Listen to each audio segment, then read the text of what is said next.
Hello, thank you for joining me. This is practice 5 from the book Spinal Intelligence. This is a basic strength program. It's very basic. You don't need much. You do need a weight, maybe. You can also do these exercises unweighted.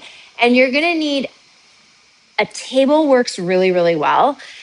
I am going to demonstrate a variation of this using my stall bars and my yoga ropes. You can also use rings. My rings are upstairs. If you watch further along in this practice series, you'll notice this is sort of a theme. It's a hard part when you have 2 workout spaces. Regardless, you're going to play with these concepts. I'm only demonstrating the exercises. So again, for this to be a truly strengthening program, you would have to do this in such a way that you were doing multiple sets and giving yourself enough overload that you really felt like you were doing something. This is not meant to replace anybody's strength training program if you already have a strength training program. All right, all that aside. First exercise is push-ups. Now, if you remember, we did this thing where we imagined a line from the nose, from the forehead to the nose to the chin to the xiphoid process to the pubic bone. I want you to see if you can think about that line as you do this. You can do these on your knees if you'd like. So you're lowering your line to the floor, you're pressing your line up. You can think about pulling the hands back towards your feet as you do this and then away from your feet as you come up. That's one way to do it. You could also do this if you're like, I don't really like doing push-ups. You could go down and press back to child's pose. That can make it feel a whole lot more accessible. You can always do these on your toes too. Just make sure you pay attention to your line. The next exercise is, again, the one that in the book, if you have the book, you'll see me doing it using a platform, which mimics really well what it would look like under a table. I'm using this setup today. So you hold on to whatever you have, rings, TRX, table. You're going to squat down and you're going to come underneath them.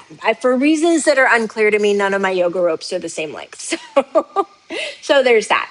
You pull yourself up and down. Now, as you do it, think about pulling the elbows to your waist and imagine that line. So you still have that line. Come on down from there. You can do the next one with a weight or without. It's just basic squats. I like the way these feel with a weight. They actually feel better for me than without. So if you have a weight, hold it in front of you with your elbows tucked in. They're not out here. This kind of keeps everything contained. You can set your feet up as wide or as not wide as you want. See what feels good. Squat down, come up. After you've done a few of those, imagine there is an item, like a fence, to your right. Step over the fence,